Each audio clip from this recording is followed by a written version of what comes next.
Okay, so I've cut that piece out, which is what joins those two together. And now I'm going to cap that off, and then this one is going to come down and tee in with this return.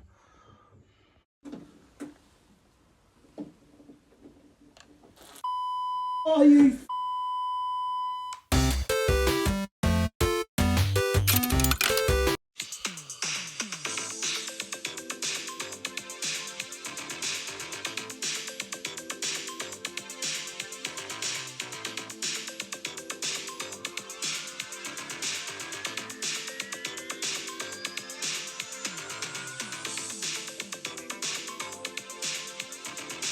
What's up guys, happy Sunday. Thanks for tuning in to my latest video, The Life of a Jobbing Plumber.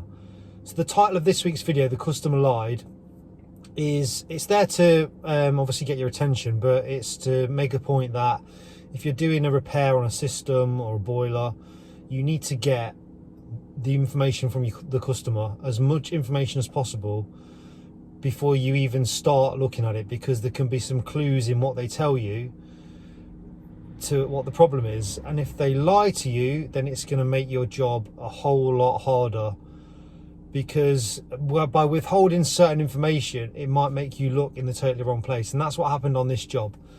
So basically Craig rang me and said, I've got a job, 16 radiator flush, full service on a Worcester high flow, and I've got to fit some controls as well, do you want to come and help me? So he booked me in for the day and I went over to help him. Now the video was just going to be chucked in with one of my normal videos, a bit of info on the flush, the strip down service, whatever. But it turned into something a lot more interesting. So Craig's customer basically told him that the boiler was fitted 5-6 years ago, never been serviced, and it needs a flush because some of the radiators have stopped working. And she said it's the last sort of 2 years, the radiators, the heating system has been struggling to get heat around the house. So to me and to you, I assume that if someone says they've had a boiler for 5 years and only the last 2 years has it given them issues, the first 3 years it was working fine. And you would assume that if someone fits a new boiler into someone's house, they leave it with a working heating system. So Craig's gone in, he's quoted against another company to do a power flush, service the boiler, etc. And he's got the job. So the video is setting up the thorough flush, talking through that. And it was pretty clear straight away that the system didn't need a flush. So there was obviously something else going wrong. And that's what this video is. So hopefully you enjoy it. As always, sponsored by Power Toolmate and Velocity Pro Gear tool bags. Now, Power Toolmate, we're having an issue with the discount code at the minute. The PB5 currently isn't working, but that's going to be sorted out very soon. And if you want an update on the cold showers, I'm doing 3 minutes a day now. And I'm actually kind of enjoying it. Every day for the last 5 days I've done 3 minutes, so now I know I can do 3 minutes. I'm going to carry on doing 3 minutes. The one thing I will say, the difference I've noticed is 2 minutes and then just sit and let your body naturally warm up with a cup of coffee feels quite nice. 3 minutes, it takes ages to get warm again. Like, you don't get warm until about an hour, 2 hours later, so there is a big difference. But I'm going to crack on with it. Like I said, I'm going to do 63 days of cold showers. I've got loads on at the minute. I hopefully keep putting out decent YouTube videos for you. And yeah, if you don't subscribe already, please hit the subscribe button, and I'll speak to you next week. Stanley Street this morning. Working in this house. My van needs a wash. Bad. Oh no, I'm not working with CR Plumbing again. This is going to be bad.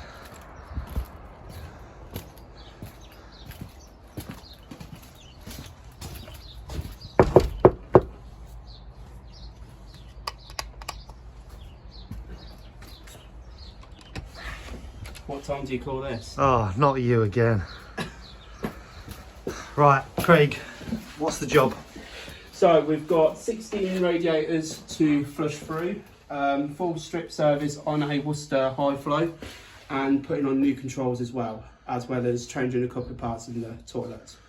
So you got your thermal imaging camera, because most of, if not all, the rads don't get very hot, do they? No.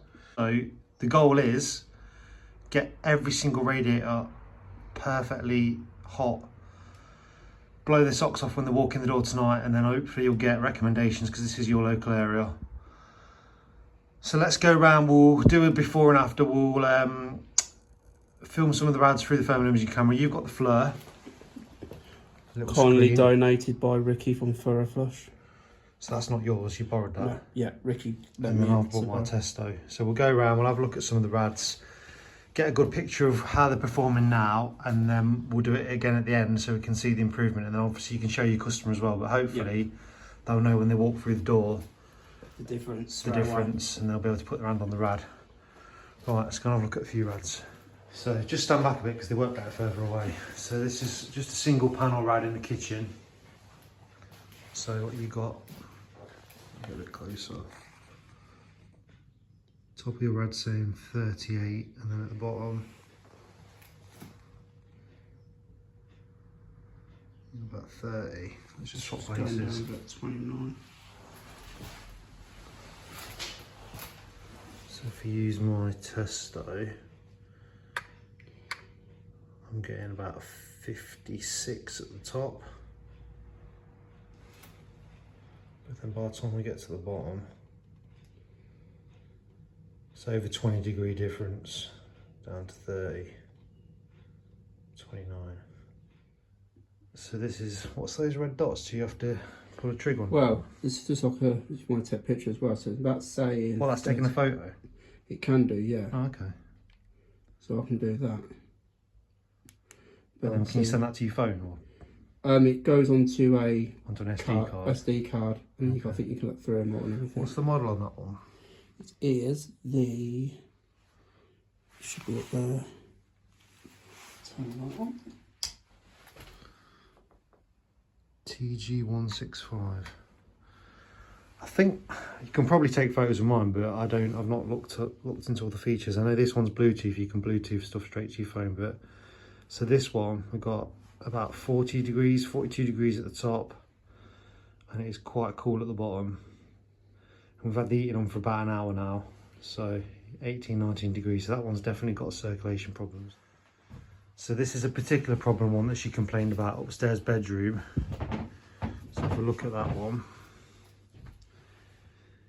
we've only got 15, 16 degrees at the top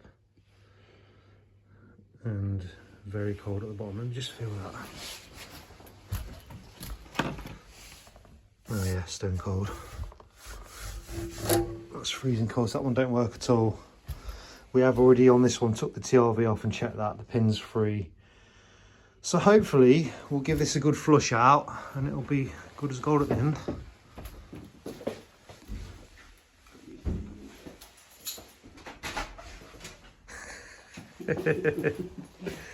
So there's no drain cocks on any of the downstairs rads. It's all pipe that's come out of the floor. But they used to have, by the looks of it, floor standing boiler here. There's the gas pipe that's been capped off. Probably was a programmer there. So if you can see this pipe here, which is red hot, that's the flow.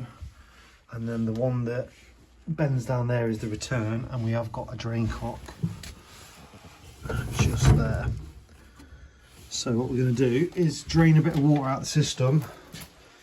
It's a pressurised system, just so we can alter the pipework upstairs to get our flushing machine on.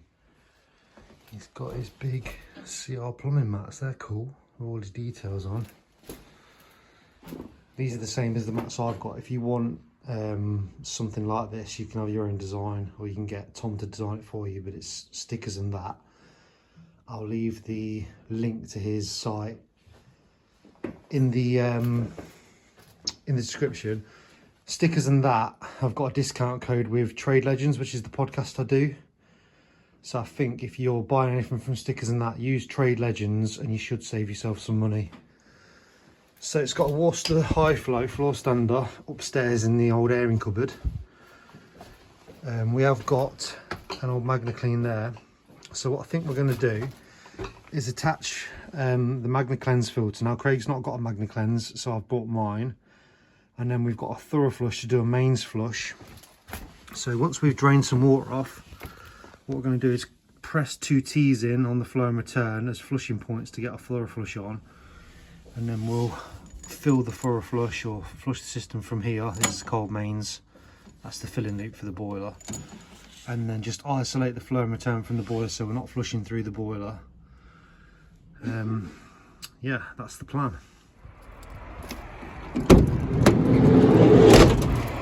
So I bought the Magna Clean kit, and I got my thorough flush kit as well, just in case we need that. I like this for my flushing gear because you can literally just wheel it into the job and set up. Right, so Craig's quickly pressed in a T on the flow and return there, and they're going to be our flushing points. We're going to attach the thorough flush to, and then all I've done is isolated the flow and return on the boiler so that we're not flushing through the boiler, just the system. Right, so using the thorough flush, this is Craig's, it's brand new, he's not used it yet, so how's the zip?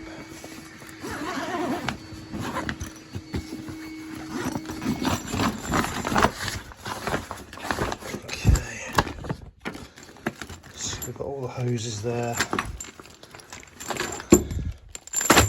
Looks like he's put his connections on.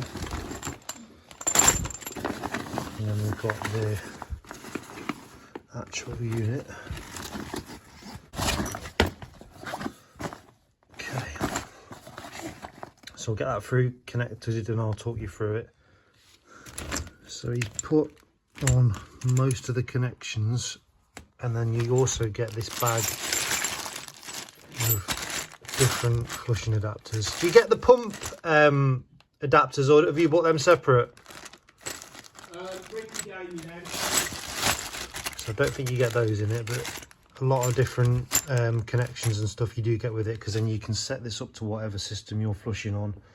Obviously today we're just connecting onto 22mm copper, so that'll be basically that tightened onto there. You also get the washers, these decent thick ones. These go in between when you're connecting on. Get these connections there. Right, so first connection is the cold inlet, which is this hose here, which is going to connect onto our filling loop from the boiler. So what I've done there, we've got a adapter there to 15mm copper, double check valve, and then this, I'm just going to screw in the end of that.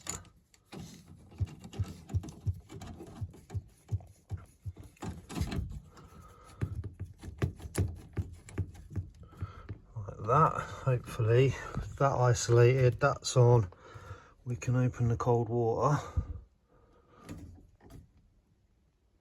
That's stiff.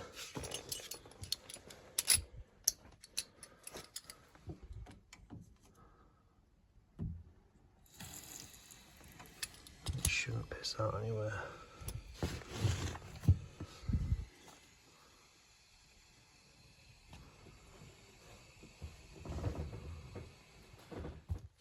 Right, so that's the water on through the double check valve and then isolated there, so that's ready to go. So now we need to connect the flow and return. So this one, we've just got a 22mm female adapter on, and that's going to go on to, we'll do this one first, it's closer. So that will tighten onto there, and then the other end of the hose will connect on there. I just need a washer in that.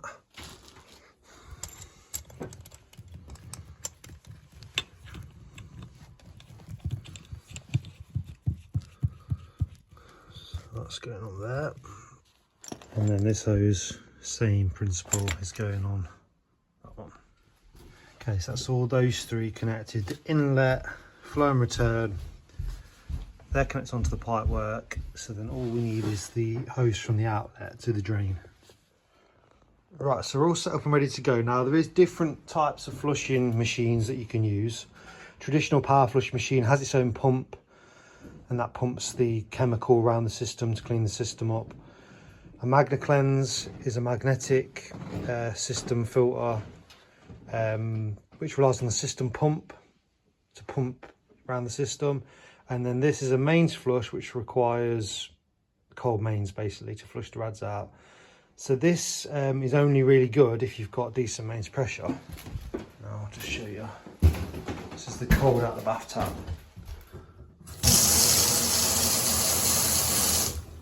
We have got decent mains pressure here, so we're not going to have a problem with that.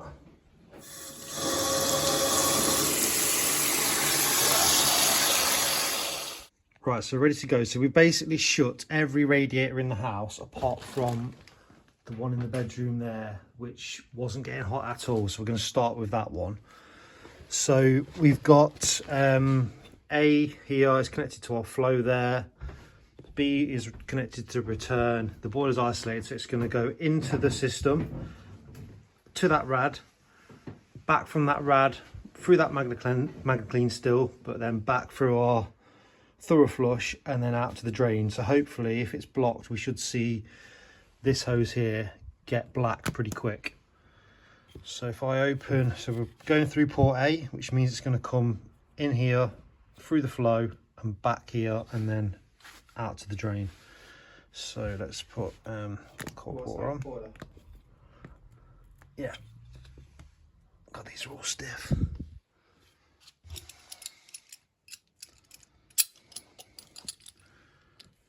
These are all a bit stiff. Right, so that's live now. And then we'll open up port A. You should see the water go into it.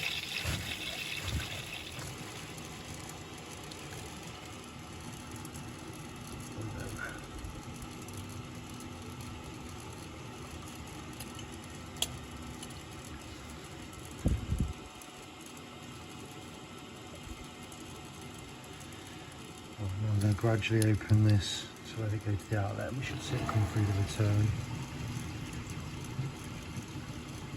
Just go and stand near the toilet, Craig. Get your phone out ready to film it if that water's black. Remember to keep your phone sideways. Right, so you can see the water's coming down out the return now.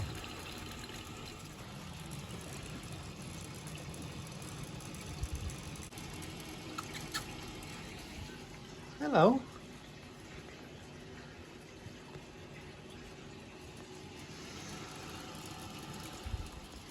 Right, so Craig's got the agitator in his SDS and he's going to go and agitate that rad. So hopefully we'll see come through this return, it'll start to get really black.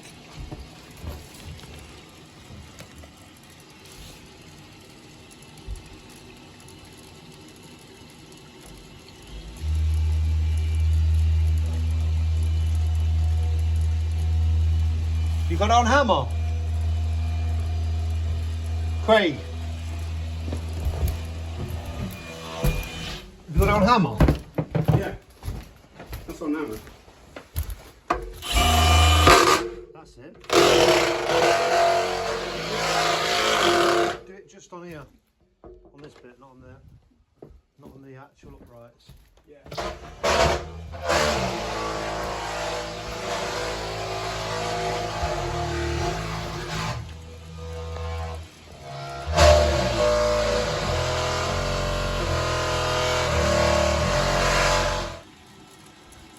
And then once you've done and you feel like you've done it enough and this one's running clear, you can then reverse the flow. So we turn this and it will send, rather than sending it this way, it will send it this way. And that will pick up any more crap if there is any more by going the opposite way through the radiator. It's basically the opposite way to what it normally flows through from the boiler, because we're going through the return rather than through the flow. So I thought I'd better finish explaining how the thorough flush works, because that was the main point of the video, but it was pretty much straight away when I put it on that I realised that the system wasn't dirty and didn't need a flush. So as the system's now cold, I decided to let Craig carry on with the boiler service, and we did the other little jobs while I was trying to work out what was wrong with the system. One of the jobs is we're replacing this Salus with this EPH, so I'm just wiring that in now. Enjoying it so far? Yeah. was first CDR that off full strip, fully stripped down and cleaned. So it's a lot easier than the juniors or the with the kebab heat exchanger.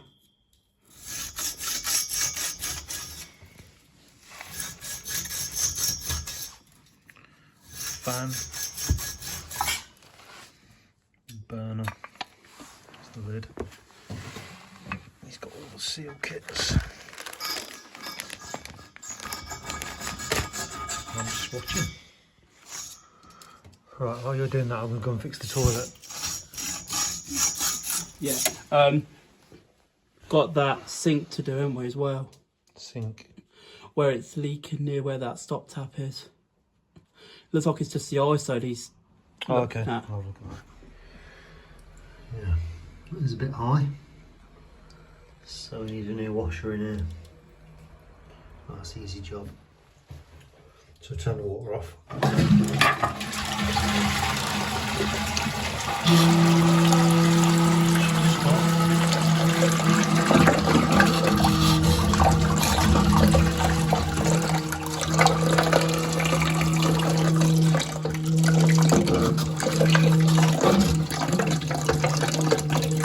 Vibrating is because this washer is really rock hard.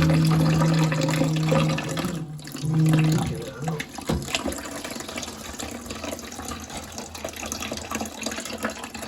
New knife.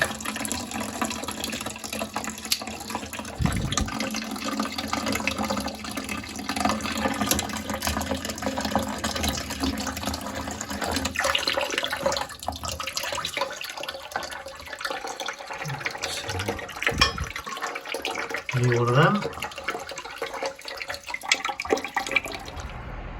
We've got plenty of them in here.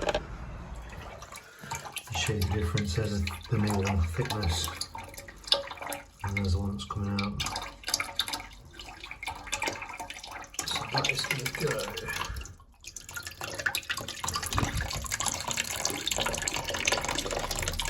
And then like that. This is going to screw back on.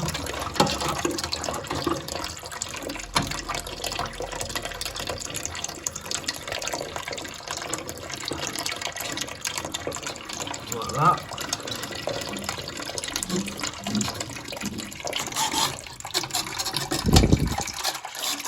Under the sink, it's coming from that tap connector there on that valve, that running down. Look at this on the cold. Bends there, up there, and then there's a flex that comes over the top. I can see that. How random. Anyway, that wants probably a new valve on and a new washer in that tap adapter. So that's the one I took out. And the new one's not quite long enough, so I need to put a bit of copper in there and a socket. It's got the new tap flex on, and then just press the socket with the press tool, no messing about.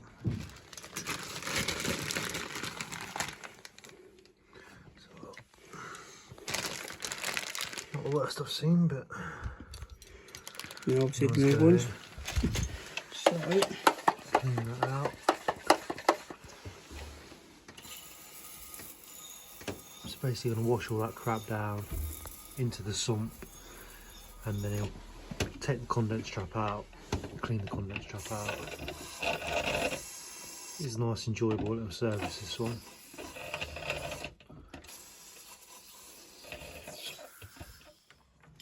This expansion vessel is absolutely full of water, so I'm just letting some air in, just letting it come out into this plumb tub until all the water's out, and we can pump it back up.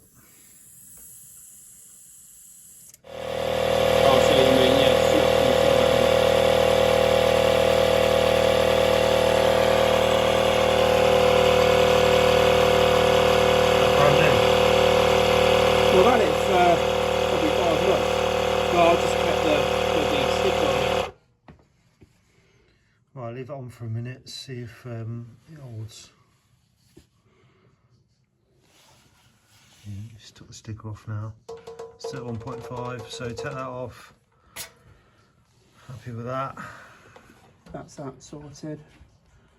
All new seals done. So I've just got to connect the fan back. That fan's all connected. Everything's all sealed. All new seals and new electrodes. Pump's done, so now we've just got to clean the condensate out. Yep. Which is going to be fun. So, took the condensate pump out. That's built in with the boiler. How was that? Did it come out all right? Not too bad. The only problem mainly was just obviously disconnecting the hose for the pump. Now, I've got to get the down. Condensate trapped right beyond there. So, I've got to remove a little screw, if I'm correct, according to the manual, then anti-clockwise 90 degrees, and then we should be able to release that. We should be able to. So that's what I'm going to do now. And obviously this is Craig's first service on one of these, so if you're wondering how he's doing it, he's following the manufacturer's instructions, so he's reading it in the manual step by step.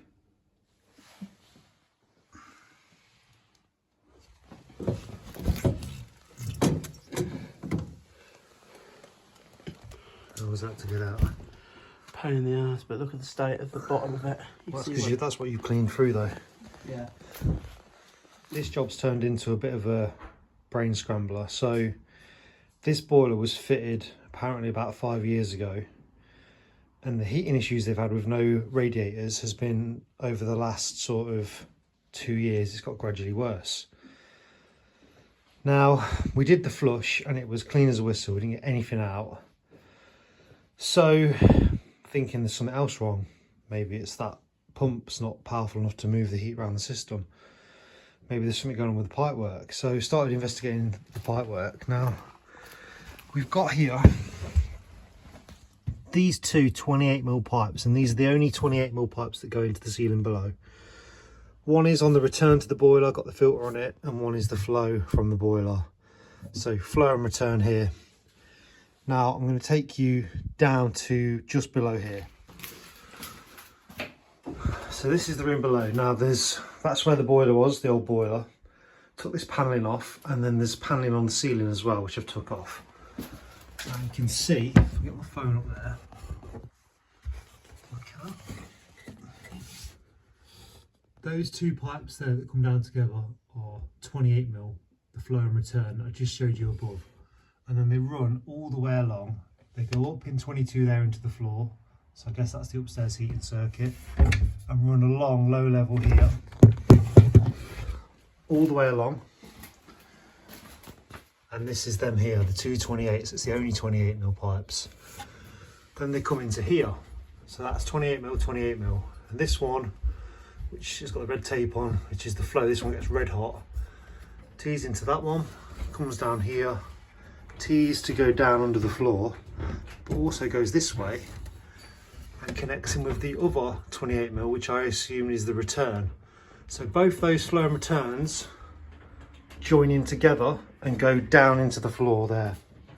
The return that comes back from the radiators is this one here, which connects up there and up there in 22, and they go along and pick other things up. Isn't connected to anything. And I think that's why it's not working, and it should never have worked. Obviously you get some heat from the flow going somewhere, but it's not circulating. So what we're going to do, I think, we just drained it, is cut this here and cap that one off, and then connect this one into the return. So that would mean this 28mm pipe, rather than going in with the flow, goes into the return. Then we'll fill it up and fire it up and see if that makes a difference.